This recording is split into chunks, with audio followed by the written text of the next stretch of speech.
প্রতিদিনকার মতো আজকে বিকেলে গেছি ছাদে, আর ছাদে উঠে দেখি আকাশটাকে যেন কেউ রং তুলি দিয়ে সুন্দরভাবে এঁকে দিয়েছে।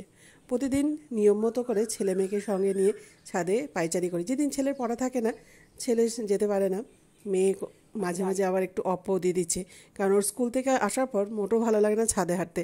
তাই এসে কিছু টিফিন করে নিয়ে শুয়ে থাকে, তারপর আবার সন্ধ্যেবেলায় পড়াশোনা যেহেতু থাকে, সেজন্য ছেলেকে সঙ্গে করে নিয়ে ছাদে একটু হাঁটাহাঁটি করছি। আর তখনই আকাশটা এত সুন্দরভাবে মানে দেখতে ভালো লাগছিল, ছেলেকে সঙ্গে সঙ্গে বললাম, বাবা এটাতে ক্যাপচার করে ফেলতো জায়গাটা।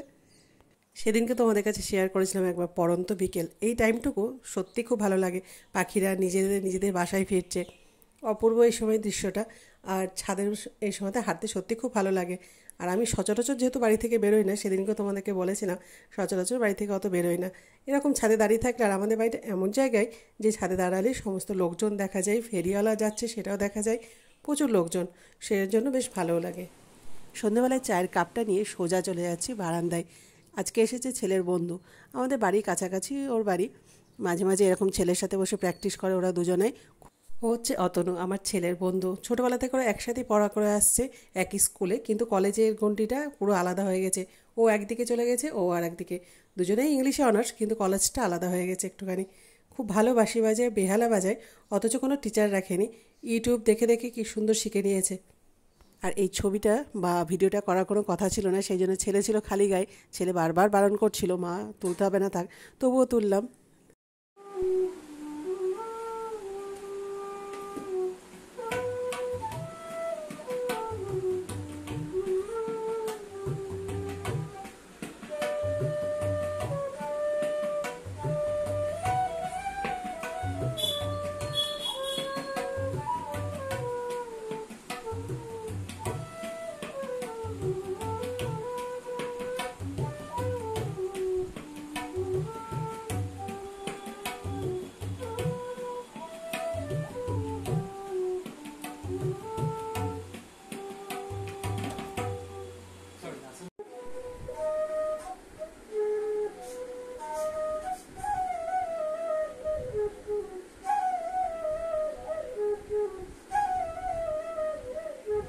ভালো ছিল, কথা বলে দিলাম।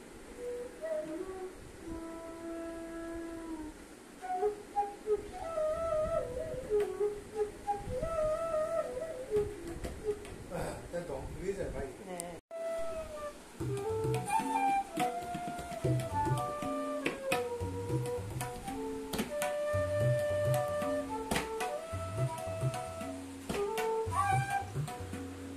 ওটা হ্যাপি মনে হচ্ছে কেন, এটা কষ্টে।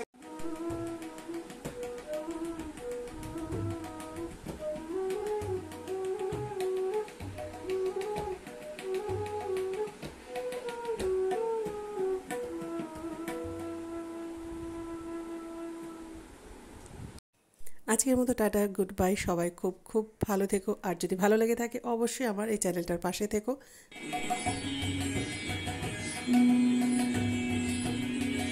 রাতের বেলায় সব কাজ সারা হয়ে গেলে মাঝে মাঝে এরকম রং তুলি নিয়ে বসে পড়ি। বেশ ভালো লাগে নিজের হাতে কোনো আঁকাঝোঁকা করতে, নিজের হাতে জিনিস তৈরি করতে। কেমন লাগলো অবশ্যই জানিও।